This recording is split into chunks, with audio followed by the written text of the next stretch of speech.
Hey there, it's Mike Morgan at over50cycling.com, your place to go if you're over 50 and you love cycling.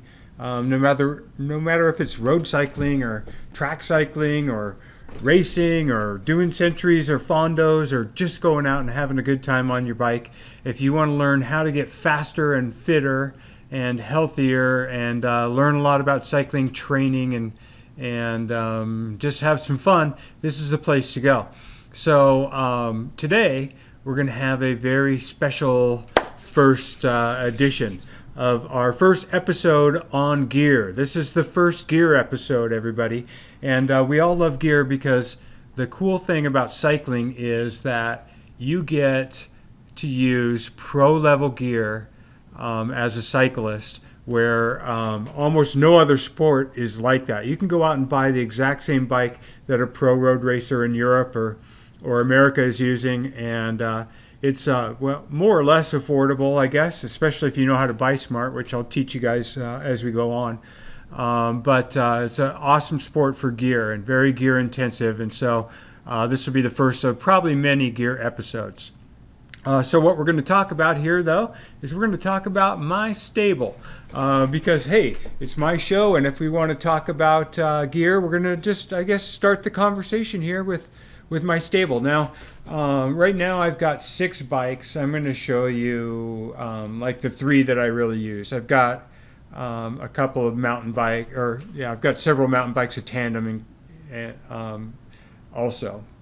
So anyway, a pretty good stable. But, you know, we're really talking about road cycling, and so we're going to look at my road cycling stable. I've had over 20 pro bikes in the last 30 years, and I kind of like the stable I've got right now. So this is my main road race bike. This is a Ridley Damocles, and it's all Campagnolo record equipped.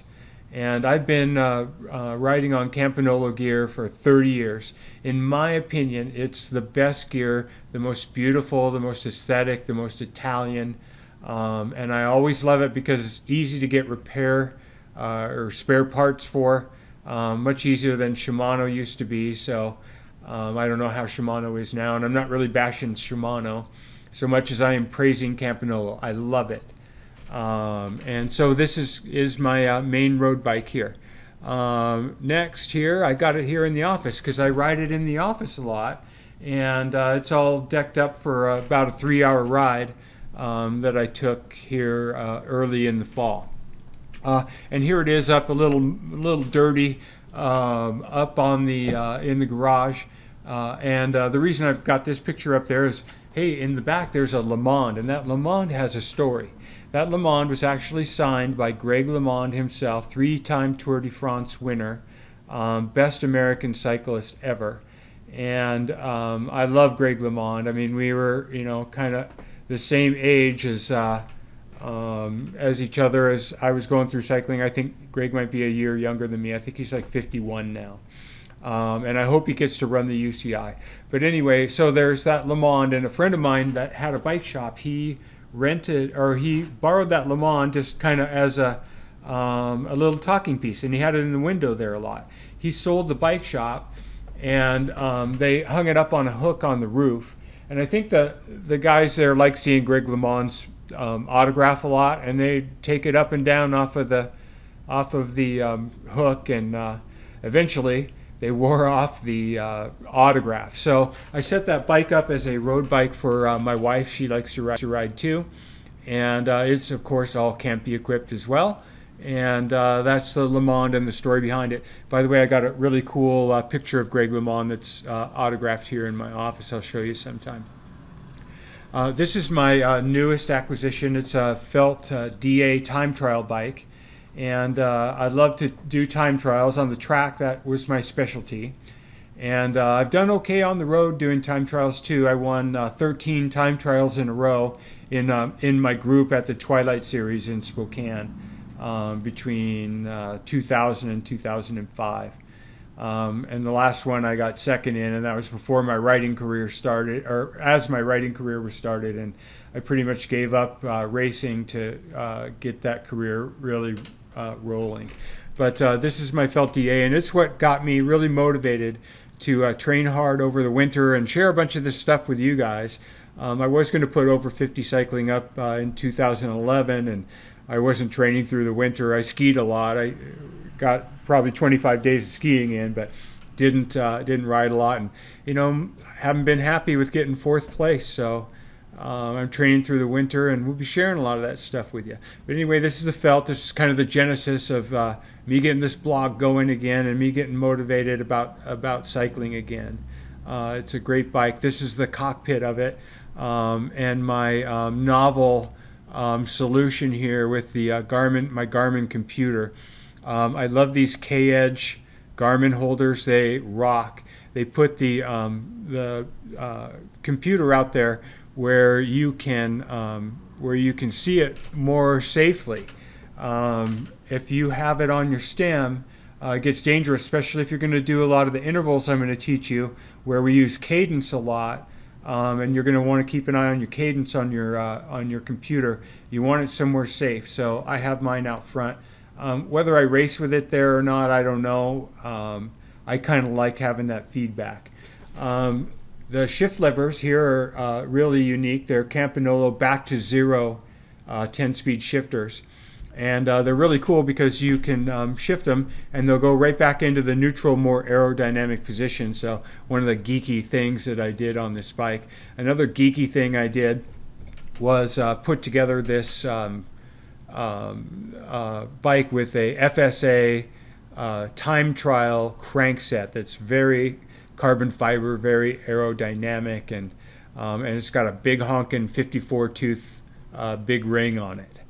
So I want to share, I guess, something funny. My buddy who's a triathlete, Ron, I send him over the pictures of my felt. He has a felt too, and he was drooling over this, but he likes to give me a hard time, and justifiably so. This time he gave me a hard time, and he told me I must be a wuss if I did the photos of my bike on the little chain ring instead of the big chain ring. And Ron, you were right. I'm humiliated, but here's the picture anyway. So very cool crank, and my goal for next year is to get on the podium at Idaho State in my age group and Idaho State Time Trial Championships, and to go and race nationals next year and kind of gear myself up. I always had a goal. I was going to be a national champion someday. It may be when I'm 70 after everybody quit, but I'm going to do it.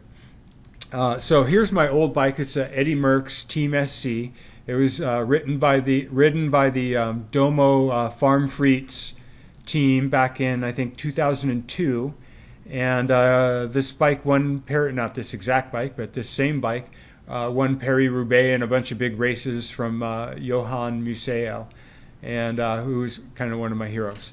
I love the cobbled classics. So it's a great bike. It was Scandium tubing and all Campy record equipped, FSA crank, and love that bike. And now it's sitting on my ergo trainer, my Tacx ergo trainer, in my pain cave, where I'm doing a lot of my winter training here this winter that I'll be sharing with you as we go through the weeks here. So that was the good old Eddie Merckx. So now my big question for you guys is, what is or was your favorite bike? The favorite bike you've ever had? Reply below. Come on, you know you want to do it. We all love to talk about gear. So put that reply below. Let's interact and have some fun on this blog. This might be one of my favorite bikes. This is a track bike that I rode at the 2003 Nationals, and I did the kilometer and the pursuit on it. Not with that front wheel, of course. I had a tri-spoke, but that could be one of my favorite bikes. I've had a lot of bikes, and a lot of them, very much pro quality and cool bikes. So again, what was or is your favorite bike? Reply below, and let's have fun, and I'll see you when we have whatever our next episode is. Ta-ta.